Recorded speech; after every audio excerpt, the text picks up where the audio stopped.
now by a man who won a pair of World Series in 1982 with the Cardinals and in '85 with the Royals, batting an astounding .526 along the way.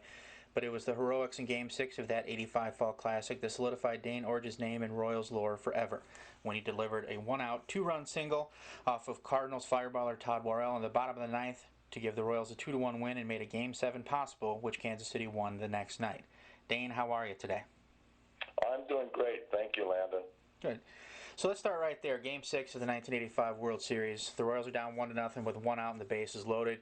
You'd only had one other at-bat in the series with Todd Worrell on the hill, who went on to be a three-time All-Star. And in the back of everyone's mind, the 6 previous postseason appearances that the Royals had made since 1976 that had resulted in no championships, and it looked like it was going to happen again. What was going through your mind when you made your way to the plate, throughout the at-bat, and then when it was all over? Well, I've been in that situation many times, maybe not in the World Series, but I've been a pinch hitter, part-time player all of my career, so I was accustomed to going up there and trying to get a good pitch to hit. And that's what I was trying to do. I knew that Todd threw hard. I didn't want to hit a slider or any other pitches that he had. I was really waiting for a fastball, and so when he threw me that first pitch slider for a ball, I knew that he was coming back with a fastball. And as I knew, I hadn't been up to the plate very much during this series, and so I really tried to shorten my swing, just get the ball on my bat somewhere. Mm-hmm. And fortunately, I was successful in doing that. Todd threw me a fastball. I was able to hit it. Broke my bat, but it was a little line drive single to right field. It was hit perfectly. Mm-hmm. Drove in 2 runs, and it was one of the major thrills of my entire baseball career. I mean, how many people get a hit in that situation, right? And help your team win a World Series, and so it was one of the most exciting baseball days of my life. That Royals team was amazing, and that they came back from 3-1 deficits in both the American League Championship Series and the World Series. How special was that club? Well, it was we played really good defense, and we had great pitching. Anytime you have great pitching, you have a solid chance to win baseball games, and that's what happened in both series. We had such great pitching and just scored enough runs to win. We had a great bullpen with Dan Quisenberry, Joe Beckwith, and the other guys who were in the bullpen. But as you know, and every baseball fan probably knows, good pitching will get good hitting out almost every time. And fortunately, we had 5 or 6 outstanding starters, and I never ever had the feeling that we had lost the series, even though we were down 3-1 to both the Toronto Blue Jays and the St. Louis Cardinals.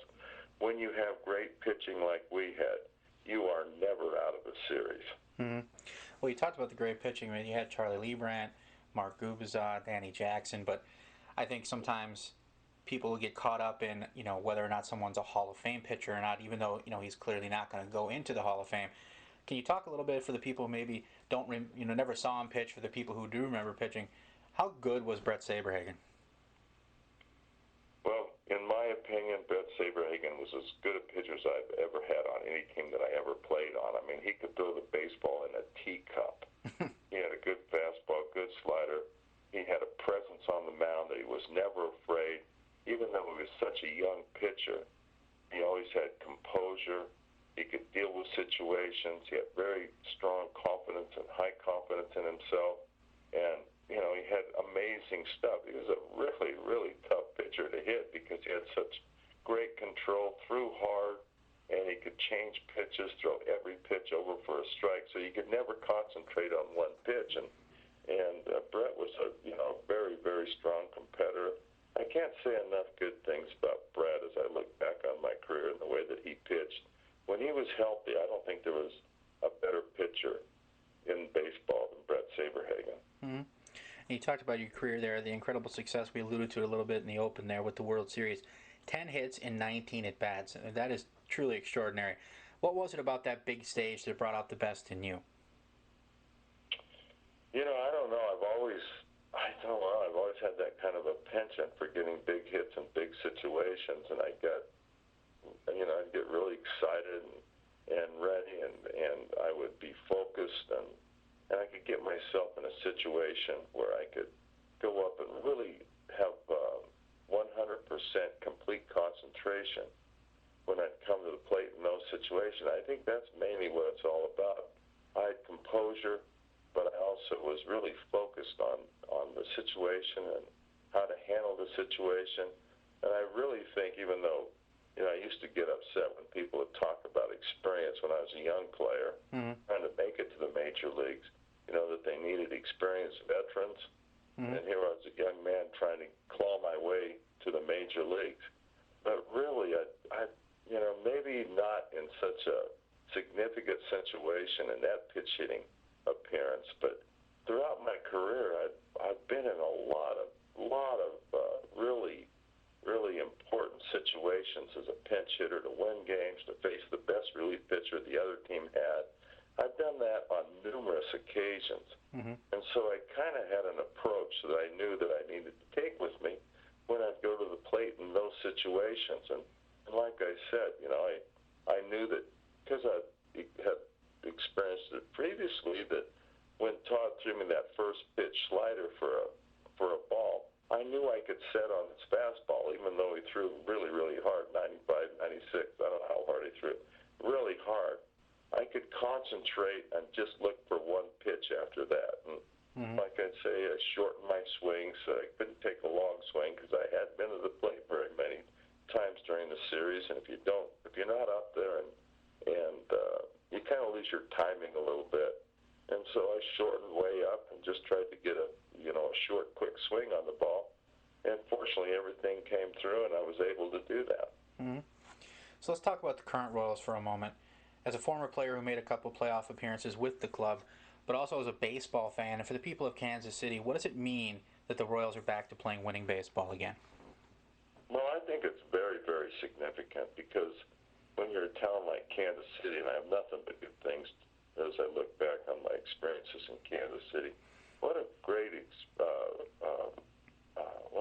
experience it is for a city like that that's been through such difficult times over the past 20 plus years to finally have a team that has a chance to get in the playoffs and do something significant. It seems like it rallies the whole community, all of Kansas. The whole state gets behind a team that has a winning record, and they kind of become, kind of proud of their team, and it's a real positive influence on the complete community, the whole state, and everyone. I think it's really, really important for Kansas City and the whole state and all the Kansas City Royals fans for them to be significant again in the baseball world and have a winning team because of what it does to the attitude of the city, the fans, the whole state. It just, it's kind of an empowering situation that helps everyone and gives everybody a really, really good feeling who are Kansas City Royals fans. Yeah, there's no question. It would be great for baseball if the Royals could get into the playoffs again. Speaking of that, as we record this, the Royals are in first place in the American League Central. They have a game-and-a-half lead over the Tigers. If they get into October play, do you think they can make some noise with the team they have? I think they can. It all boils down to pitching, and I don't know the names of the players very well, but I look at their starting pitching. I know they have really, really good starting pitching. I think they have a guy. Is it James Shields? Yes. Yeah, and, he's a proven winner. Plus, they have a lot of other good pitchers. And I was watching that relief pitcher they have, the closer. Yeah, Holland. He's unbelievable. Who's going to hit that guy? Yeah. Like I say, who's going to hit those guys? It looks like they have a fast outfield that can go and get. Kansas City's a big field. And when we had Willie Wilson. Looks like they have a really, really strong center field who plays center field really well defensively, like we had. And, when you play good defense and have good pitching, and I know they have a really, really good catcher. I don't know his name. That's Salvador Perez. But they obviously they have a great chance. I mean, you look at Detroit. Everybody thought they were a shoe-in to win the division, to go to the World Series again. And they kind of tried to help themselves by getting Price from Tampa Bay and some other pitching. But look at what Kansas City has done. They've grown it through the farm system. And I know they play really good defense, and they have a great pitching staff. So why can't they? They're winning the division. They're beating Detroit. They're beating everybody else, and it looks like they're getting hot right at the right time. I think it's great for Kansas City, for the Royals, a small market team, and to be able to compete and win at that level. major cities who have a lot more funding and a lot more, they're participating a lot more in the free agent situation. For Kansas City to win would be, I think, a real feather in their cap for the organization and all the people who've contributed to making that such a winning organization. Mm-hmm. Yeah, as a baseball fan, I can honestly say if the Royals won the World Series, I wouldn't have a problem with that at all. Yeah.